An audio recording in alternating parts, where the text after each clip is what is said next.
All right, good afternoon. It's great to be back in Valencia. It's a lovely place, and I'm delighted to be here. Thank you to the organizers. So, in a way, it seems a little strange that I should be at a digital summit, because my work is not really very digital, but some of it is, so I will tell you about that in a moment. However, actually, I think the main reason it makes sense for me to be here is because the way that I look at the problem of aging and the way that I look at how to solve the problem of aging is very much the way that an engineer would think about it. My original training was actually in computer science. I worked in artificial intelligence research for several years before I became a biologist. And I think really, one way of describing my main claim to fame is that I found a way to describe the problem of aging in terms that engineers find easy to understand. So I hope you will see what I mean. I'm going to give you some background, but of course I'm also going to tell you some things about where we are right now in developing medicine that can truly bring aging under comprehensive medical control, the kind of control that we currently have over most infectious diseases. So in other words, pretty much what you would call curing it, though I do have a bit of a problem with that particular word. Okay, so I told you I was going to describe aging like an engineer. Here we go. I describe aging like this. It's the combination of two processes. The one on the left, this isn't going to work. The one on the left here, which is something that goes on throughout life, literally starting before we're born. And this is a process where metabolism creates damage. So metabolism is the word that biologists use to denote the entire network of processes that keep us alive from one day to the next. And damage is a bunch of changes that happen to the molecular and cellular structure and composition of the body as a side effect of metabolism, as a consequence of metabolism. Now, why would I call those changes damage? Simply because of the right-hand process. The body is set up, is built to tolerate a certain amount of these changes that metabolism does. But the thing is, these changes are progressive. They accumulate throughout life. And eventually, there's more damage than what the body is set up to tolerate. And that's when the function of the body, both mental function and physical function, starts to go downhill. And that's the health problems of late life, pathologies. So that's a really simple definition. It kind of demystifies aging. And one thing that you will notice about it is that I could have used the exact same definition if I wanted to talk about aging of a simple man-made machine, like a car or an aeroplane. A car accumulates rust as a consequence of its normal operation. And of course other things, contaminants in the oil and so on. And that's okay for quite a while. You need quite a lot of rust before the doors fall off. But eventually they do. So that's what aging is. Now, the reason it's so important to spell that out is because most people make a terrible mistake when you ask them to describe the various ways in which people can be sick. If you ask people, in what way can somebody be sick? They will say more or less this. They'll say, well, there's infections, that's column one. There's genetic diseases that a small number of us inherit, that's number two. Then there's the big one, the chronic, age-related, progressive diseases of late life, like Alzheimer's, almost all cancers, and so on. And then most people would say that way out in the stratosphere, there's this fourth category called aging itself, which is not a disease. and which in fact is so different from diseases that it's wrong to even think about the idea of doing anything about it, that it's kind of off limits to medicine in some kind of fundamental way. That's completely wrong. And I'm showing you that it's wrong by that big, thick black line that I have drawn between columns 2 and 3. What I'm saying there is, first of all, there's a huge difference between the things in column 3 and the things in column 1. You should not expect that the same kind of medicine that has worked so well over the past 200 years in almost eliminating the things in column 1 will also work against column 3. Because column 3, these things are side effects of being alive. And the other thing that I've done here with that black line is I'm trying to communicate that there is no meaningful difference between column 3 and column 4. That really the only difference is semantic. That the things in column 3 are the aspects of aging that we have chosen to give disease-like names to. And that's all. So why is that it's so important to understand the mistake there? This is why. If we now think about what we might do about aging, and again, think like an engineer, then what we want to do, first of all, what does it mean to do something about aging? What it means is we want to separate metabolism from pathology. We want to allow people to carry on performing metabolism, in other words, being alive, without getting sick.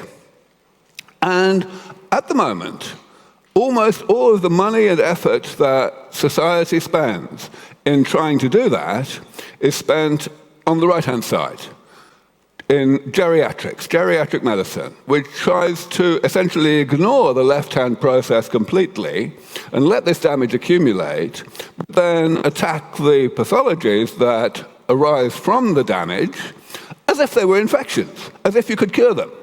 It's obviously complete nonsense. There's no way in the world that this can work. The damage is continuing to accumulate, so any treatment that tries to address the consequences of the damage is certain to become progressively less effective as time goes on. And yet, we spend billions and billions of dollars in this stupid approach. Now, a few people started to realize that this was stupid more than a century ago. And that's where the whole field of gerontology came from. People said, well, all right, we can't separate metabolism from pathology by separating damage from pathology, so let us instead try to do it by separating metabolism from damage. Makes sense, right? Unfortunately, that doesn't work either, because the creation of damage is just too intrinsic in metabolism. It's too inextricably intertwined with the things that we need metabolism to do to keep us alive. So we've got absolutely nowhere with that approach either. So I came along and I said, well, hang on. We can separate metabolism from pathology without interfering in either of the two processes. What we can do instead is we can separate the processes from each other by periodically repairing some of the damage. Exactly the same thing that we would do with a non-living, man-made machine. Preventative maintenance, that's all it is. And, when I started saying this 25 years ago, basically everybody who worked on the biology of aging thought I was crazy, and for several years it was quite acrimonious, but I won the argument in the end, just because, look at this car. It's more than 100 years old, and it's working just as well as it was the day it was built. How come? Not because it was designed to last 100 years. It was probably designed to last 10 years. But preventative maintenance has completely transcended that. It has made all of the so-called warranty period of the car just go away completely. So what does this mean in practice? This is great that we are not interfering with either of the processes, because it means that we don't have to understand those processes particularly well. We can get away with just not understanding how metabolism creates damage, because we're not proposing to slow down the rate at which it does so. But what we are not sidestepping is our need to describe what the damage actually is. we need to say what changes happen to the body at the molecular and cellular level that are caused by metabolism and that eventually contribute to pathology. And so 25 years ago, I made this classification on the left-hand side of this table. There are many, many, many different types of damage, but I realized that they could be classified into this manageable number of categories. And the reason this classification is so important is because we can describe for each category a generic approach to actually fixing it, actually doing the maintenance approach. And all of these things have moved forward rather well. You can read some of them there. Some of them were already in progress when I started thinking this way. Some of them were not, and it took a long time to move this forward. But now we are in a very good situation where all of these things have got far enough that they are being pursued in the private sector. Quite a lot of the important work has been done in Spain, actually. This is just a slide showing that this has become a mainstream concept now. In 2013, some of my colleagues published a kind of restatement of what I had said, and it became by far the most highly cited paper in the whole of the biology of aging this century, so that's very gratifying. But what do we do? Well, the thing about this kind of approach is it's a divide and conquer approach. And that means that you've got a lot of components you have to develop, and then you put them together. Now, in normal engineering, the putting together part is the easy part. Once the components are working, you can be pretty sure that the combined thing will do the job you wanted it to do. But in biology, it's not like that, because we are manipulating a system that we really, really, really don't understand. And so you can get a lot of surprises when you put things together. So, as I say, since we've made good progress, and I say we here, this is not just people in my own research group, but also, of course, the whole community. Now that there's been a lot of progress, we can start doing this part, putting them together. And that's what my current organization, LEV Foundation, does. So 2.5 years ago, we started a very important experiment with 4 different interventions, 3 of which were very much damage repair. The other one was a sort of positive control. And we wanted to demonstrate that when you did several of these things together, you got more of a benefit to mouse lifespan. We did this work all in mice, because mice don't live very long. More of an effect than you could with any of these interventions individually. And, well, that's basically what we got. These are the female mice. It was a huge experiment, 500 female mice, 500 male mice, but it basically worked. What we didn't get, unfortunately, was a sufficient magnitude to really blow our socks off. We are still at the point where the amount of benefit we can get is about the same as you can get with an intervention called calorie restriction. And in the male mice, it was more complicated, but basically the same story. So what we're going to do next is a bigger experiment. We're going to do something similar, and actually we're probably going to do it in Spain, at a place in Santiago de Compostela, with 8 different interventions, fixing different aspects of damage, and we hope that we will get a much bigger result this time. But I'm going to end, because I've only got 2.5 minutes, with something that's a bit more digital. You need to look this up, Aubrey. This is 2 things, both somehow in my honor. One of them is a crypto token, which you can buy, and we get a fraction of the transaction fees, which is great because it's going to help to support the next study. These studies cost a lot of money, and in the past 6 weeks or so since this token was launched, we've already been able to bring in about 10% of what we're going to need for the next study, so that's really good news. So please buy this token. But the other thing is we have this AI agent, an actual chatbot that has been trained extensively on my work and the millions of interviews I've done and so on. And yeah, please look it up. You can interface with it on X. See the URL there. It's also got an audio interface, so it actually sounds like me. And it's got fantastic graphics.